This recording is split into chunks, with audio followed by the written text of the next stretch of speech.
Secteur 88, une présentation de Sky Spa. Cette semaine, à Secteur 88, le dîner de con, Sylvain Cossette.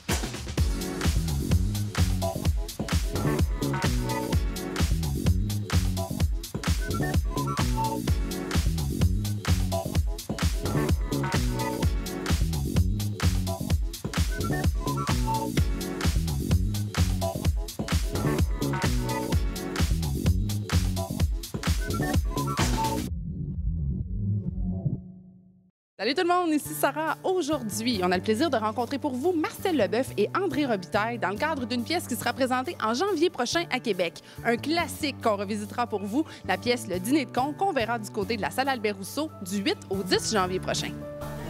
Il a appelé Marlène! C'est pas votre sœur. Mais non, c'est son nom, ça, sa sœur. S-A-S-S-E-U-R. Marlène, sa sœur.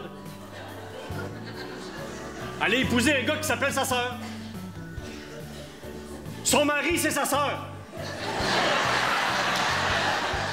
Marcel, André, bonjour. Tu vas bien, Sarah? Je vais très bien, vous, comment vous allez? Super. C'est super. Écoute, André, ça s'endure bien, je trouve. Ouais. Il a l'air à pas se gérer aujourd'hui. Un exemple qu'on fait comme s'il était pas là. Est-ce qu'il va bien? Non, mais il va bien. Bon, ben, il est médicamenté, fait que ça... Tu veux dire que comme je suis pas là, là? Je suis pas là? C'est une Continue blague. à jaser. Non, continue à jaser. Ça va être terrible après, hein? Messieurs, comment vous allez, là? Comment vous vous sentez d'être à Québec? André, toi qui es ici en forme de feu, là, parle-moi un peu de ça. Je suis heureux d'être ici. Je suis heureux de parler du dîner de con. Passer une journée ensemble aussi dans nos agendas, ça serait compliqué, là. Fait qu'on passe la journée ensemble, on placote et puis on fait une tournée d'entrevues pour vous faire savoir que le dîner de con arrive à la salle Albert-Rousseau les 8, 9, 10 janvier et le 20 février, on est à Lévis. Alors, c'est pour vous faire vous partager la bonne nouvelle, en fait, qu'on est là pour ça. Et là, justement, vous avez été sur scène tout l'été à rouler ce show-là. Comment ça s'est passé? Là? Parlez-moi de ça, parce qu'il faut dire que c'est quand même un show qui est intense à faire, mais mon Dieu que ça doit être plaisant.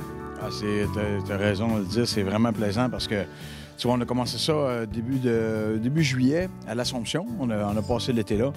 Et c'est... on avait un bon feeling. En répétant cette pièce-là, on le savait. On l'a vu, vous l'avez sûrement vu à TV, vous l'avez sûrement peut-être loué le film, tout ça, mais... C'est un classique. Hein, c'est un classique. Monsieur Pignon, Oui? si je vous dis précisément ce qu'il faut lui dire, vous pensez que vous pouvez le faire? Il y a des moments, j'ai vraiment l'impression que vous me prenez pour un imbécile, hein? Tu sais, quand tu répètes, puis qu'on faisait rire nos copains qui nous regardaient répéter tout ça, là, tu le sens, là. Tu dis, OK, on tient quelque chose, là. Il est pas plus mauvais, hein? Il est même meilleur, vraiment. Est-ce que je peux goûter? Oui.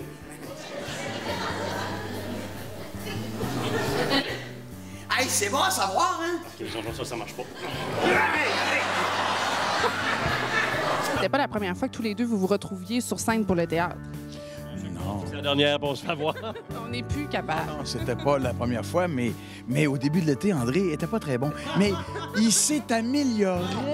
Mais comme quoi on peut s'améliorer après toutes ces années? Attends, j'ai descendu mon niveau pour être comme lui. Et là, lui, il a l'impression que je suis bien bon. Là, chaque vos personnages déteignent sur vos personnalités, messieurs.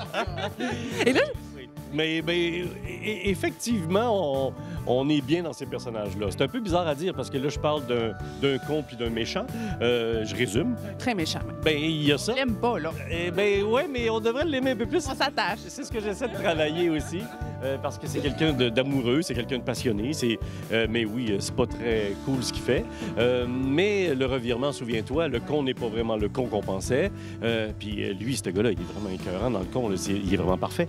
Dans François Pignon, faut pas trop lui dire, par exemple, mais on lui a surtout dit... Sa tête m'enflée, il pourra plus sortir. Non, mais il a surtout dit, fais rien, change rien, reste de même, tu l'as, t'es le con.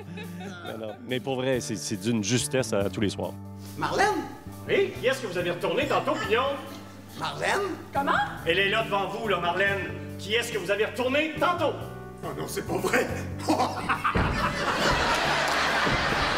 Moi, justement, pour les gens qui ont vu le film, qui ont lu, qui ont entendu cette pièce-là, comment on peut les convaincre de venir voir ce petit bijou de version québécoise du Dîner de con? Parce qu'on a adapté les mots, ça se passe au Québec, mais vous allez reconnaître vos classiques, vous allez reconnaître le show que vous voulez voir, mais en même temps, notre façon de faire, notre signature, notre façon de jouer, la façon que Normand a monté le spectacle. Venez juste y goûter. Et je vous rappelle une chose, un détail très, très important. On a les droits!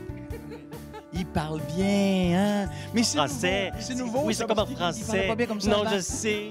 J'avais espoir que ça arrive. Messieurs, merci beaucoup pour ce petit moment savoureux. J'avoue que vous donnez un excellent appetizer et on invite bien sûr les gens à aller voir le spectacle en janvier prochain. Merci beaucoup. Merci, Sarah. Au revoir, Sarah. Au revoir, messieurs. Bravo! Ah, il est bon, hein? Oh, ben, c'est juste un travail de perroquet. Hein? Non, mais ça peut pas être mieux! Hey, je pourrais peut-être improviser un petit peu. Non!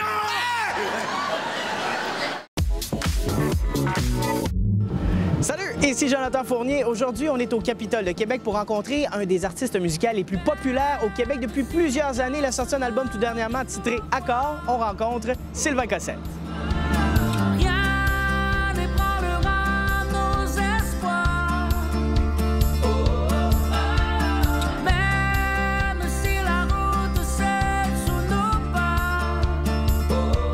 Beaucoup de nouveautés, beaucoup de nouvelles choses qui vont se passer pour toi prochainement. La sortie d'un album, c'est tout frais, là, ça vient tout juste d'être sur nos tablettes.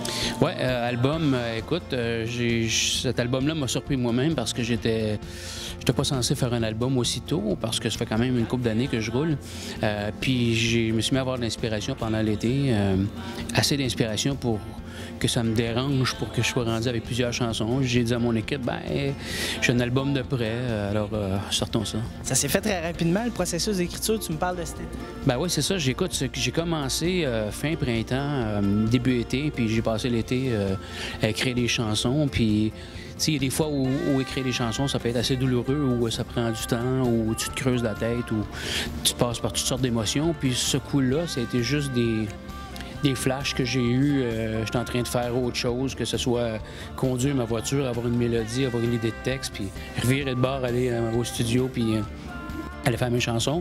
Puis je voyais ça comme des cadeaux, tu sais, puis c'est ce genre de truc que si tu laisses passer, les chansons font juste passer à côté, te raser la tête puis s'en aller. Donc, il faut prendre des notes. Heureusement, avec nos iPhones, on a le petit dictaphone qui nous permet d'avoir les mélodies rapidement. Est-ce que tu as eu des collaborations familiales? Bien, ma fille, j'ai écrit une chanson avec ma fille qui s'appelle Entre nous deux. On était en tournée, on s'en est en Gaspésie, puis c'est ma fille Elisabeth qui chante avec moi sur la chanson Pour toujours, qui a été quand même un gros hit.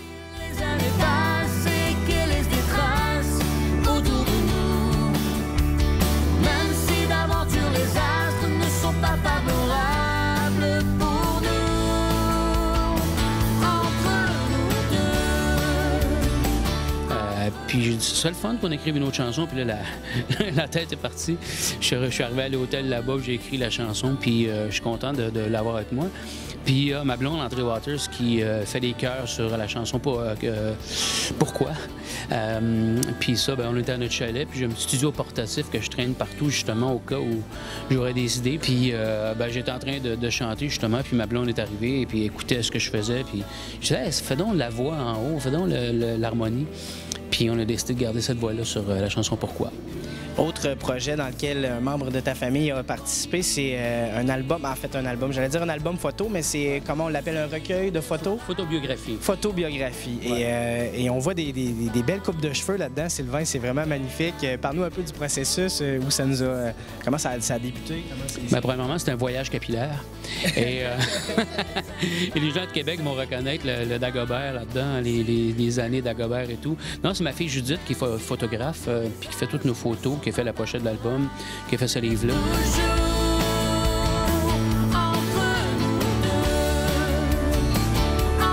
Elle a monté le livre, là, je me suis mis à écrire des anecdotes, des histoires reliées à mes années de bar, mes débuts, puis je me suis dit, je pense que ça vaut la peine, puis je suis content parce que ça m'a permis de faire un bilan, puis d'être très fier de ce que j'ai accompli. Si tu crois que je t'ai oublié, sache que je pense encore à toi. Le 31 décembre, on est à Donnacona, puis je suis avec André, avec ma blonde. Puis ça va être un party, là. Ça fait, je pense, 1 an qu'on a booké ça, qu'on est avec la ville de Donnacona. C'est une super belle gang. Donc un party du temps des fêtes où on va être là, André et moi. Sylvain Cossette, merci beaucoup. Merci.